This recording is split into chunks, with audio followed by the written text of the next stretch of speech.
Your home was wrong. Welcome to HomeWise with Michael Miget. This is where you can count on straightforward, objective advice on the right way to make the most out of every dollar you put into your home. Whether it's buying, selling, or financing, even maintaining and growing its value along the way. Coming to you from the News Talk STL studios at Union Station in St. Louis. Hello on awesome HomeWise Radio. We have planned for you today. My name is Paul Cook. You also remember this, HomeWiseRadio.com. HomeWiseRadio.com. You can get so much from going there. And yes, I got to say hi to the creator of the show and my co-host, Michael Miget. How are you? I'm good, Paul. How are you? Man, awesome. Just awesome. Today is a very special show. Why? It's a very sentimental show for me. Me too. So kind of one of those double-edged sword, good news, bad news situations. If you follow us on social media, particularly Facebook, that's where most of the posts come. I alluded to this, although I didn't quite come right out and say it. But we're going to be having a change in the personnel on the show. My illustrious co-host, Paul Cook, is moving on.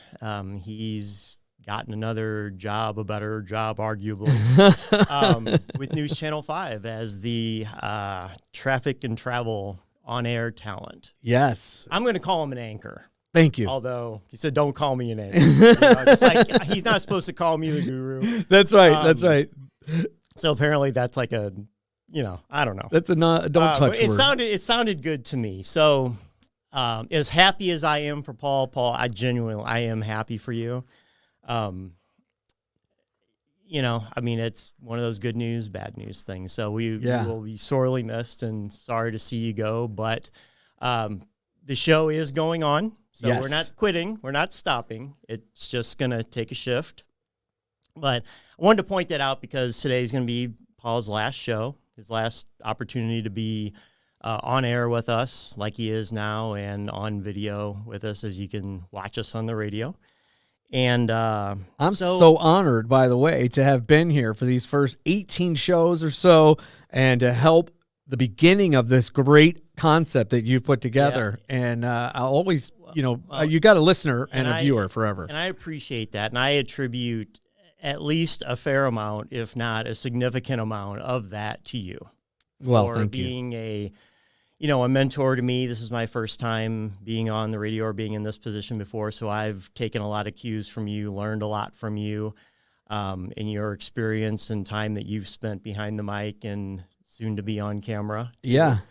And so I'm very appreciative of that. And in the spirit of that, I wanted to, I was sitting there thinking, so when I got the news and, like going through all the emotions and that, and I thought, are we going to say it on the air? Are we going to talk about it? How are we going to do, how are we going to do this? Yeah, you're weighing all of that. Into the story and the arc and the thematic, yeah. I feel like, it needed to be, there needed to be something to this. So what I decided on, I thought this would be interesting, is with your permission. Yes. You have to play along. Oh, no. Is to do think of it as what Paul learned from his time at HomeWise Radio. Yeah, I love that. And by the way, I was going to jump in. You said you learned about, some broadcasting stuff. I was going to say the same thing. I learned so much from HomeWise. You know what I mean? So, yeah, you're going to put me on the spot to say some of these things, but I have learned so much. And again, back to the audience, and I love that you think about it that way, because it is, a lot of times you'll leave a show, a station or whatever, and it's just like, you just disappear. Right. And people come up, what happened to so-and-so? What happened? And right. It's kind of a thing. So I love that you're willing to take some time on that. I believe in building things. Okay. So I refer to myself as a creator. Yeah. I create things, I build things. Most of the time it's not because I set out to build something. I just had an idea in mind of something that I wanted, and there was no commercially available version of that. Yeah. So you end up having to invent it for yourself. Space. And yeah. That's what a lot of the things that we talk about on this show come from. Things I've experienced in the mortgage business and real estate industry and and that the way that I think things should be or could be, but aren't. Yeah. And so you have to go out and build it and create it yourself. That's interesting. So you become a creator. And so this show is a reflection of that. Yeah. In it, And so, but getting back to your point, I just, I didn't want to just make a shift like that. I would be weird. Yeah. And I know me, like I'm going to refer to this, back when, when Paul was here, or saying about, like referring to that, like, oh, who's this Paul? All of a sudden there was just this switch in the show. Like it reminds me of the story. My wife's grandmother my wife is 100% Sicilian, Italian. Parents were born and raised in Sicily and then moved to the United States. Wow. So their parents, or my wife's grandmother, she doesn't call it, it's their Nona. Their Nona. She lived a very long life, like she might have made it to 100. Oh my gosh. So it's a long time, right? So, but she didn't speak English. So she only spoke, and she's living here in the States. And she used to watch soap operas during the day on TV. And, like in the soaps, like the daily soaps, it's like a show every day. And so they're constantly just cranking out shows, right? Mm-hmm. And from time to time, contracts run out, they don't get renewed. And so they get a new actor, right? Yeah. But it's the same character, right? And so, it's like if it's a middle-aged guy with medium build and like 6 feet tall with brown hair, and you get another guy with a medium build and brown hair and he's 6 feet tall, but it's not the same guy. So they kind of look the same, sort of. That's Patrick, but number 2. Right, but it's not the same actor. She would get confused. Okay. Like, well, wait a minute. Because it's the same character, so they're like sleeping with the same girl, same plot, but yes. But it's a different person. And she's like, wait a minute. Like in her language, my wife would say, it's like, she doesn't understand that it's the same character, but it's a different actor. She just sees a different person, thinks it's a different and identifies with a vision of it. Like this woman sleeping with somebody else. Yes. It just used to crack me up. Thought she was going crazy. Right. So I didn't want to just throw somebody in there and say, oh, new producer, like, and just gloss over it. So this is going to be called the Nona treatment, or the Nona move to absolutely. And I'm excited about the next hosting. I know you'll talk about that next week, but you're going to have a great one. And you're in great hands, and they are in great hands with you. Yeah, I'm going to leave everybody in suspense on that. Yes. All right, it's going to be a surprise because, I like surprises. Absolutely. In that way, when they're happening with somebody else. But, so what Paul learned, right? Thought it would be a great backdrop. I thought it'd be a good way to revisit a lot of this, So I'm going to quiz you a little bit, but not in a just, you can talk about anything you want when I ask you this, but just drop this hot potato in your lap. What's your biggest takeaway?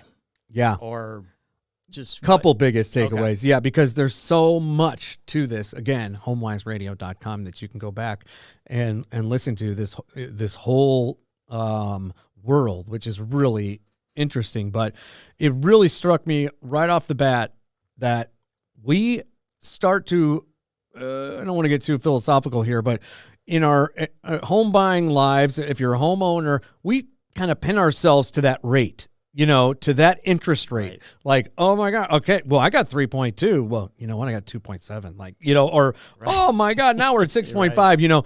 And you showed me that isn't live or die by. You know what I mean? That there's a lot of work you can do, and I guess that's another side of this. I'm hitting too. Yep. If you have a right strategy, that rate isn't the most end all be all. Right. And that it doesn't surprise me. And that if I would have had to pick one out at the top of the list, that probably would have been it. That's Even awesome. though we haven't really harped on like rate all so much. Like rate. Don't do that. Because it's not, I don't want to discount interest rate because it's not it's not genuine. It, it is important. It's just not the most important. And so usually when somebody says, "Hey, don't worry about the rate," it's not the rate. It's like, well, yeah, you're just trying to deflect or distract my attention over to something else. Good because that is the most important thing. So I have to be careful when I'm saying. So I'm acknowledging that does occur, right? Mm-hmm. And if I were trying to distract you away from something and be disingenuous about it, I wouldn't say that. Okay. Right. So, but you're right. It's not about rate first. It's about the strategy, right? Boom. So, have a strategy. Yeah. And we talked about why that is, right? So the conversation devolves or it starts out at rate because people don't know what else to ask. Yes. Right? Yes. So if you get nothing else from listening to this, me, Paul ask, questions, the show in general, if there were one bottom line, like just sum it up for me, single word, it would be strategy. Mm-hmm. Right? That's what I was thinking too. Strategy first. Figure out what you have to work with. Figure out what game plan you should be using. What resources that you have to put towards a purchase. Mm-hmm. And so this goes back to the asking of questions, just like we're constantly doing. Yeah. No different today, asking questions. You can't have a strategy if you don't have this data to put in, or, just information, goals, all of that stuff. Right. Because even the strategies, like people are like, oh, well, what is your strategy? I'm like, oh, see. Yeah. It's not, some of them are like templated, pull off the shelf. Oh, we're going to do this move. Mm-hmm. Like in financial planning world, they call them money moves. Okay. It used to drive me nuts because it just seems so like cookie cutter. Yeah. And as much as a business tries to claim that they're not cookie cutter, like everything is different, like you can't fit it in a box, can't fit it in a product you buy off the shelf. They turn around and then they do just that. Yes. And the mortgage industry and the real estate industry and all that is plagued by that to even a greater degree because of the way people look at mortgages. So they view it as like a product. It gets bought off the shelf, figuratively speaking.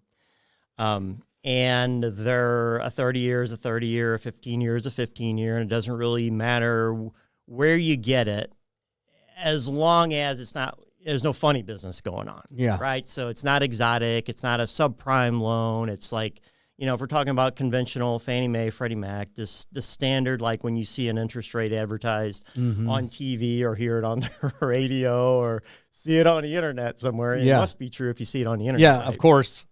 But that's not wise. That's right. To do that, to have someone who's willing to do that, or really not willing. They're just throwing cookie cutter up there. And I think that gives you guys, you're not that way, but that a lot of people are set in that cookie cutter way, and then people don't value how important it is to get the financing first, which is another one of those things. But that's what's so different about what you're doing, at HomeWise. So I cut you off there, but that is a huge element of this that you need. It's so important. It's so important. It's not, and we were talking about it off the air because we're always talking about this stuff off the air too, which is crazy. We probably need to have we should have had a side podcast. Maybe we'll do that some other way. We'll develop it. But, down the road, it's not a necessary evil. Don't look at it like, oh, I got to get the mortgage. Right. Oh, I love the house. I got to get the mortgage, and that's just a check. Let's just tell him to do that. Yeah, a mortgage can be used wisely as a tool. Mm-hmm. That's right. To do lots of different things beyond just the acquisition of a house. Right. So, and when you start to look at it in that other perspective and you start to see the different layers, you start to see the possibilities. Yeah. Right. So if I say something like, okay, well, mortgage is not just a thing that you use to acquire a house because you don't have the money to write one check for it. A mortgage gives you the ability to break that check up into 360 equal checks and send them over time. It democratizes the real estate industry. It makes real estate ownership accessible to lesser Yeah. people that aren't able to. You want to buy a $200,000 house, you don't need $200,000. Yeah. You just that's need huge. the wherewithal to pay $200,000 over time, and the premium for the borrowing of that money called interest. Yeah. Kind of an And American dream. Right, and convince somebody that you'll pay them back. Yes. And if you don't, then they get the house Yeah. to satisfy that loan, right? And so that was just a very layman's, like, industry jargon way of describing the mortgage and real estate and ownership process. Yeah. And you kind of hit it in America, right? We talked about this a little bit as well.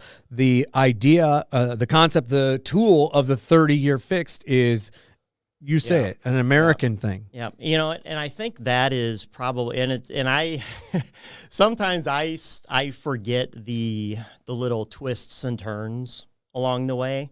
And so now that I'm thinking back that you bring that up, right? That was one of the things that basically everybody that was here at the station listening to it and kind of evaluating who I was, what I was going to be talking about, what are we going to put on the air, what are we going to allow to attach to our name, like who is this guy and what is it? What is it? That's one of the things that people gravitated to, was asking me most about, thought was most interesting was that 30-year, right, that we are the United States, our mortgage market, okay, backed by Fannie Mae and Freddie Mac, that pool, mortgage-backed security market is unique in that we have a 30-year fixed rate market. I didn't know that. That is not the norm in other countries. That even and not all countries even have mortgages. Wow. Right? There's some that, like, think about that. I'm not going to go off board and to start reciting, third world countries and that, but it's like this idea of, like, you're going to be able to own a piece of dirt, and you're going to have that to live on, build a life on. Yeah. Right. Because and in some cases it is grow food on. Yeah. Right. So, I mean, and it could be that. But the idea that an individual person has the liberty, the ability, like just our legal system, the way that we are set up allows for private ownership of something so permanent and that carries value with it. Yeah. And then to stack on top of that, the mechanisms to make that attainable by the average person. Unbelievable. You're right. And it's a huge advantage. That's super cool. And you're getting close to something. One of my other takeaways from this great show, which will cause me to never look at this situation the same, as getting your mortgage. So we're going to take a quick break and we'll get back to that hold stuff. That thought. Yes. Hold that thought, because that's very interesting. And, this is a cool show because we're hitting these big, broad things and then you can expound on them. And, I'm locked in, baby. It's pretty cool. So we'll be right back. I hope you're locked into HomeWise Radio, HomeWiseRadio.com. We are just getting started. We'll be right back. Thanks for listening. Welcome back. HomeWise Radio with Michael Miget and Paul Cook. And today we're talking about the takeaways, the things I've learned across these shows. I'm going to be an avid listener, but you're going to have a new host, and I cannot wait to watch and hear from that new host. Michael, I know you're always developing and always thinking, which is kind of a microcosm of how you handle people's mortgages and home buying, but there's so many different things going through your head, and you were wrapping something up before. Expound on what we were talking about there. It was that 30-year fixed, and that it's a blessing. Right. That is, honestly, it's the basis of it has grown into the basis of our entire financial system. Really? Because, and it's not that the financial system is upheld by 30-year mortgages, but if you look at investments and, the stock market and the bond market and investments, investors, where money flows and how money works, you will learn that, and this is greatly simplified, okay, because it's much more complicated than this, but the world works off of collateralization and securitizations and things where they're taking stuff that's in one form and they're converting it to other forms. Okay. Yeah. So in a roundabout way, mortgages become back money, you know, and in money, and I'm using that in a loose term, but you know, like other countries have to buy our bonds to, you know, settle transactions when they're trading with other countries. I mean, there's, you know, this is really off in the deep weeds too much for this, but just take that to understand that these markets, the treasury bond market, but then it's a gigantic market. There's no bigger market. Closely mixed into that is the mortgage-backed security market. So when, you know, institutions like big insurance companies, banks, and that when they take money in, they have to put that money somewhere, right? And this idea that, oh, it's in the vault. Yeah. No, it's not in the vault over there. It's not. We are in a fractional reserve banking system, which means that it's not in the vault over there. It's in the computer. It's in the computer. Right? Yes, but, that's interesting. Right, but you know, it's not gold backed. I mean, I guess we can really get into this, but yeah. You know, right. So the idea is like, you know, like a company will say that, you know, all of our investments were like the future promises we have to pay. So like an insurance company, like if you go buy an annuity and we're going to pay you out this for the rest of your life. Okay. And you gave us a chunk of money and that's going to last, you know, like the deal that you can get with income annuities and stuff like that. Those are held dollar for dollar with insurance company, meaning in order for them to put a promise out like that, to promise to pay $1, they have to have $1. And this is like statutory, regulatory kind of stuff. But it's not money. So going back to what I just said before, it's not money in the bank. Yeah. It's not sitting in the vault over there where you can see it. It has to get put into something, right? So insurance companies, banks have different types of capital that they have to have as reserves for the promises that they've made. So when you go put money in the bank, you put it in a savings account, right? Yeah.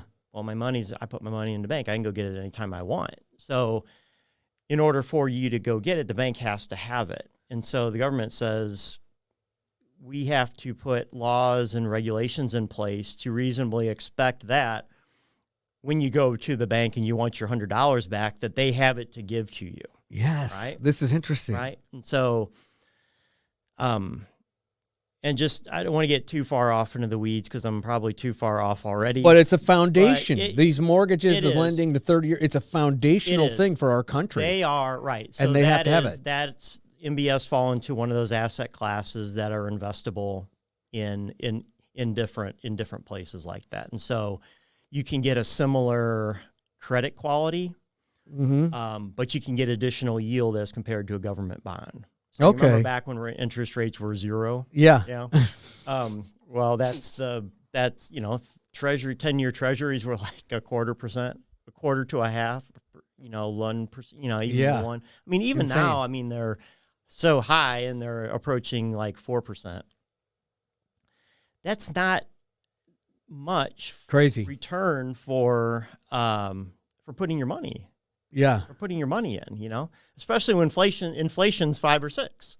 Oh, I see what you're saying. So, or you're paying, you know, 20% more for meat or something like that. You're right. Right. Wow. That's right. Mortgages make a big market.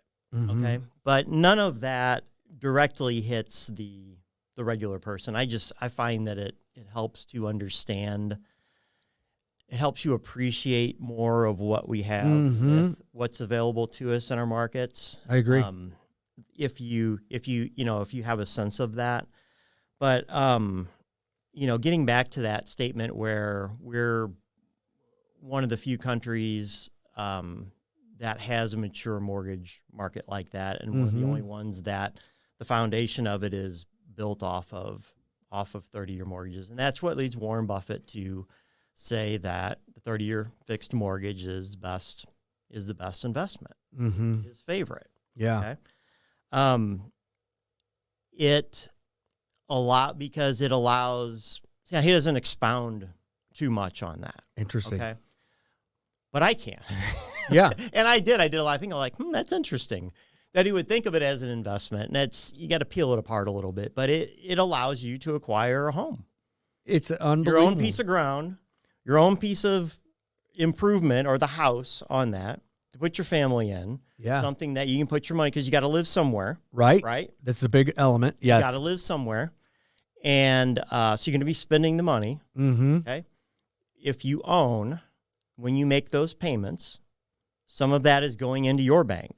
Right. Mm-hmm. So if you think of your personal financial picture, and when you make those payments, part of them are going to interest and part of them are going to principal. The part that's going to principal is going into your bank. Mm-hmm. And the other thing that's going into your bank is the growth or the appreciation of that property over time. Yeah. Even if that appreciation occurs for no other reason than that we have inflation. Yeah. All right. Because Yeah. real estate tends historically has consistently been a good inflation hedge, meaning like if inflation's going up at 3% and your property goes up at 3%, you're net zero. Yeah. They're like, oh, I didn't make anything. Well, but you're not -3, which is what you'd be at if you were renting. Yes. Okay, so it's always relative Good to investment. something else. So if if you take offense with some of the terminology and the phrases that I use, things like you got to live somewhere, and it's, it's better to own than to rent, and it's like almost always the case financially when you break down the numbers. Yeah. Okay. It's not right 100% of the time for everybody because people are in different circumstances. But financially, it beats it Yeah. because of that banking feature, right? So if you think of your own personal financial picture, figuratively speaking, as a bank, where you're putting something in, so that appreciation over time that you wouldn't have if you were renting, goes into your bank also. So when you think of it as for something that you would have to do anyway, Yeah. okay? Gotta live somewhere. So now back to the 30-year mortgage, 30-year fixed mortgage, okay? That payment is fixed. It doesn't go up. So your mortgage payment doesn't go up over time, even though the value of your property is going up over time, even though the value of money is going down over time. Yeah. Because that's the net result of inflation, Yeah. is a systematic devaluing of our money, meaning it takes more and more money to buy the same thing on an ongoing basis into the future. Yes. Except if you have a 30-year or any fixed rate mortgage, Fixed. right, fixed, that principal and interest portion does not change. So as time goes on, your payment doesn't go up. And in fact, what actually happens is because principal is baked into that payment, that over time, your interest actually goes down because you're paying the loan back. You're paying what you borrowed. You're not paying. You're not borrowing as much because you're paying Right. some As of it you back. pay it back, you don't have it borrowed anymore. You only owe interest on the money you have outstanding. That's a big one I learned as well. Is it amortization? Amortization. Yes, that where you see it Yep. going down and it changes and you can really see it. That's a big element that we kind of overlook in this process. And I mean, we just the borrower, I know I have, and you're listening to HomeWise Radio. My name is Paul Cook. Michael Miget, this is all something that he's experienced and helped people with for 31 years. Any of this, you can go back and rewind and kind of get what he's saying, which is very rich with content about, well, part of how great it is to be in America, really, but also your own personal picture, your own personal financial picture. And that's another thing that I've learned on this that was like, boom, the first or second episode about the home being your biggest financial nest egg, for your life by the time, you get to retirement age, Right. how important that is over, not that it's not important, 401k and savings and that kind of thing. Right. Yeah. And, there are, so when I say that, people are like, oh, everybody gets it. Everybody understands that. And like, yeah, but do you? Yeah. Do you? And do you know how much it could be worth? Right. And so my next question is, okay, so what are you doing to proactively make that better? Yeah. Like, well, what do you mean? Okay, well, what's your mortgage strategy? Huh? Mortgage strategy? What are you talking about? Like, my mortgage strategy is I want to pay it off. Like, well, that's not a bad thing compared to a lot of things, but in and of itself, it's not like a good thing. Yeah. I mean, that's a huge one. It's too. cheap money, and it's potentially tax deductible. And then for all the reasons that we talked about the payment not going up over time as money systematically gets devalued over time, it's not a bad place it's not a bad place to put money. Yeah. Absolutely. And do it how it's set up, the fixed rate, do it as long as you can in that way. And you have yourself an amazing nest egg or personal, as you say, financial net worth. And you've gone over that in past episodes on a $400,000 home. And by the end of that process, if you had taken care of it with a strategy that you offer, HomeWiseRadio.com, how much more you could have. And that's pretty amazing. I want you to talk about that. Yeah. I'm going to take another quick break here. We are on the radio, News Talk STL as well. NewsTalkSTL.com and 1019-94.1. It's HomeWise Radio with Michael Miget. Stay right here. We'll be back.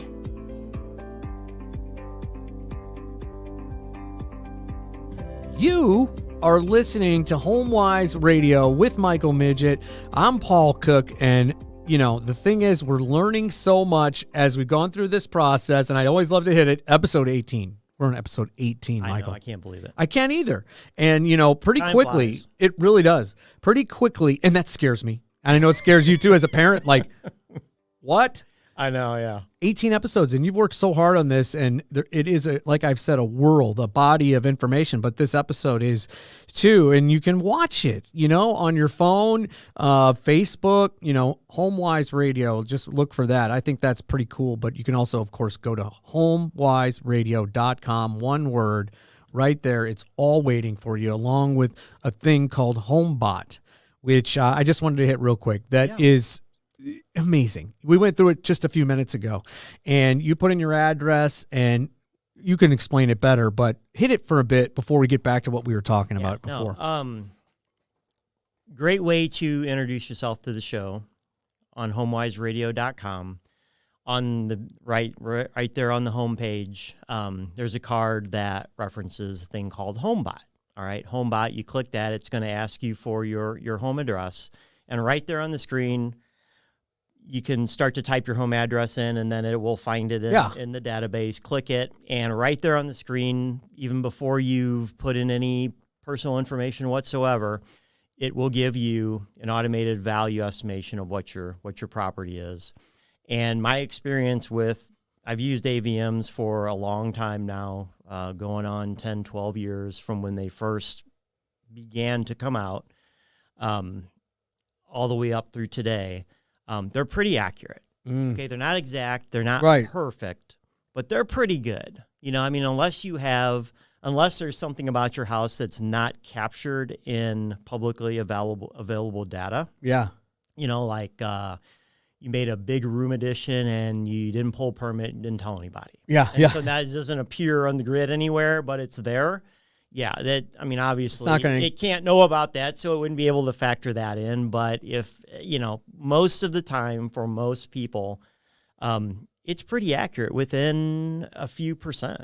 Wow. Maybe even 5. 5 is usually what I say, plus amazing. Or minus. Plus or minus. That's pretty amazing. It is amazing. And with HomeBot, it's just the beginning. Yeah. You know what I mean? That number you see, which you could see in other places, maybe not as accurate. Maybe they're using your information and all that. We could get into that at some point, but that's just the beginning of what you get with HomeBot. Yeah. So, if you go to some of the other websites that offer this kind of thing, you just get the value. Okay. Mm-hmm. So here, and I showed you this earlier, where if you go there and you start to type it in, and I showed you what it, what it looks like. It was really cool, wasn't it? Yeah, it's so cool. When you scroll down, there's so much to this that is important. Right. So it gives you what your value is, and it also gives you a graph it shows that has tracked that value over the last year or two. So you can see it month by month what it has done based on the information. And one of the things that you'll find out is we tend to think about home values as being static. Yeah, meaning they don't change very much. Very much. That's they right. Actually change all the time. Yes. Because they're so dependent on, that house that just sold down the street. Well, what did it sell for? Well, I don't know. I didn't really the comps. I didn't pay much attention to it. Right. Yeah. The comps are constantly changing. Right. So the values are fluctuating up and down, not wildly like, like, oh my gosh, like I'm disappointed or like I'm elated. Right. But it's not that flat line we think of like our house is worth X. Yeah, and last year, X 5 years ago. Until next year when it goes up a little bit. Yeah. It doesn't do that. It kind of it's really fascinating. Oscillates in that based on what's selling around it. So location, area, sometimes even subdivision, or house within a subdivision, because there's just some floor plans, some positioning of houses, some that just do better than others. Yeah, okay. Yeah. So it's really weird. And, so HomeBot shows you some of that. But right off the bat, you can get your home value. It's pretty darn accurate, okay? If you continue with it, so if you want to get the full report, you just put your email address in. It's not going to spam you and you're not going to get your information sold. And, I don't believe in all of that. Yeah. Okay? It does send you an email, though, okay? But it's not like when you put your email into one of the sites on the internet, and now all of a sudden, for like months and months, you're getting, a free toaster, tires, here, buy a frog, where did this come from? Yeah, it's CRE, it's crap. Yeah, yeah. So, no, all you'll get is HomeBot. Yeah. And inside that, it gives you, the rest of the data on your home value, but it also gives you, it ingests who your mortgage is with. And it knows what date it took it out, because this is all publicly available Public information, yes. And it can look at the date that it took it out. And so in Missouri, public data does not include what the interest rate is on your loan. Okay. But based on the date, the type of loan that it is, yes, we know that, and we know the date that we took it out, that it was taken out, you can estimate. Yeah. Right. So it's not perfect, but it will estimate a rate, and then it will see how old it is and impute its own amortization schedule to say what's owed on it, and give you an actual equity position on your house. It's an incredible guide. Remember when we were talking about PMI? Yes. And at the end of that, it's like what to do, right? You can go to GoShelter.com. I've got a mortgage calculator on there. It'll calculate your amortization schedule for you, the simplest, most beautiful, person-friendly way that there is. Yes. And then use HomeBot, which you can get the HomeBot also through my mortgage website. It's on there also, the exact same interface. HomeWiseRadio.com as well. Yeah. Either place, you get your home value from there. And you can tell where you're at, how close you are to being eligible to get the PMI off, whether 80% will cut it, if you need to get down to 75, if you're at 78, like whatever it is. And so if you had questions, if you don't remember that or can't find it, or, just call or text me. I'll walk you through it. It's no big deal. Yeah, and a really cool thing about HomeBot, before we move on here, you're listening to HomeWise Radio with Michael Miget, and I'm Paul Cook. If it estimates, if you were to put $250 in, it's a number you can move with, which is so cool, over what your payment, maybe you got a raise, wife started working again.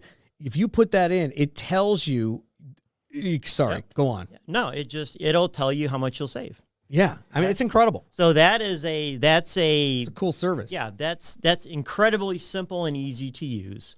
And also if you go to the mortgage calculator, my mortgage calculator you can tell it also, like if you want to make extra payments or whatever. Yeah. And it will refigure your amortization schedule.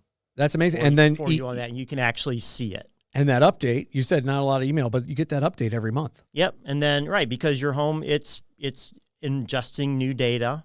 As time goes on, you'll see it over time. Working it. Yeah. Yep. It's pretty cool.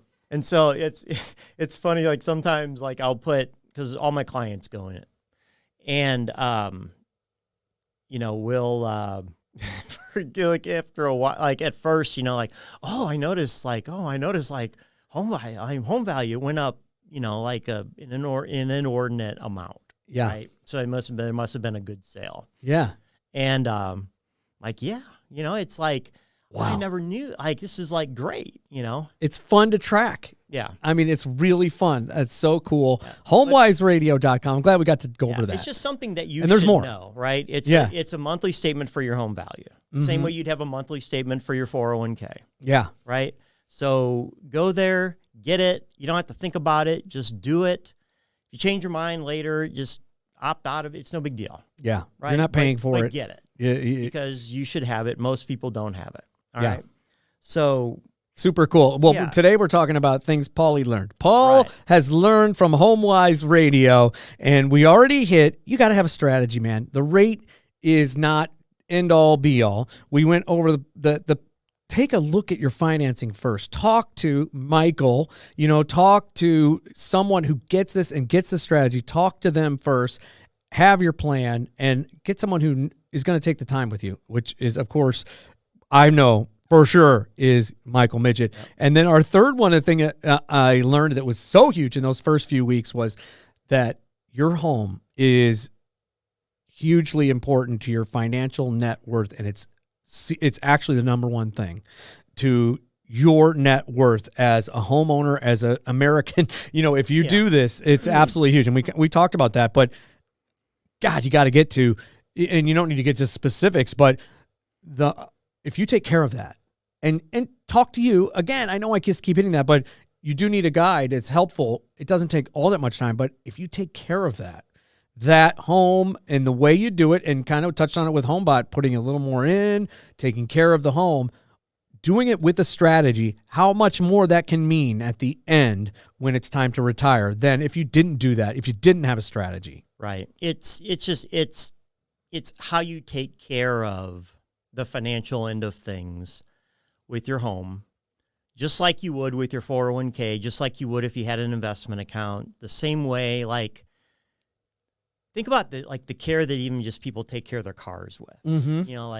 I wash it every week and get the oil changed every 6 months and they vacuum it out. Like the people, like you can tell, like it's people that are really into their cars. Yeah, some people do that. Some people don't. Right. And there's people that take great care of their home, and they clean it and they take care of it. And when something breaks, like they immediately get it fixed, right? And then there's some people that don't.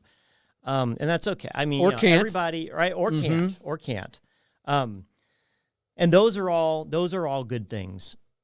There is a similar, there's a similar approach that you can take with the financial side of it, right? So just having, we refer to it as having a strategy because I just don't know a better way to, right. There's a number of ways you could say that, but exactly. But having a proactive, a premeditated approach to how you're going to go about paying for this house. And so many times it's just an afterthought, just assumed that, hey, I need to get pre-approved for a loan. Okay, what are rates today? Well, guy doesn't even ask. Well, 30-year. Yeah, well, of course. Lock it in. Like, what else? What else is there? Uh-huh. Oh, well, you've got 5-year R. Like, oh, I don't want an R. That's like insane. Like, VMI. Well, it's not really that insane, but I get it. And it's not right for everybody. And it's not make or break. Like, if you need that, like if you need a riskier type mortgage, and not that an ARM is always risky, okay, but you could say that in the spectrum of things that an ARM is riskier than a fixed rate loan, because the payment could go up in the future. All right.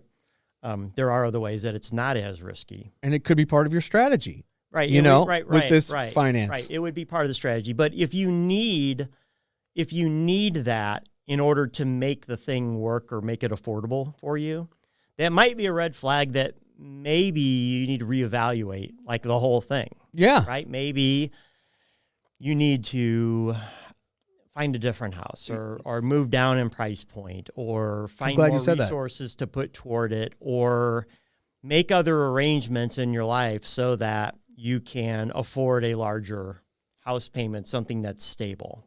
Right. And that'd be wise. You got to have somebody who's going to be honest. And and at least if you do it before rather than after, then it gives you back the choice of maybe we shouldn't do this. Yeah. And but if you wait having until some after, real stress, right? If you happen. wait until after, we can't undo it, because that's like an incredibly difficult thing to undo. Yeah. Okay. You can't really do it. I bought that. Well, let's give it back. Take it back. Yeah. I need a redo. Right. Yeah. You don't get redos on that. Just and that might actually be, I think that triggered a thought on me. Yes. The mother of all takeaways that even I discovered the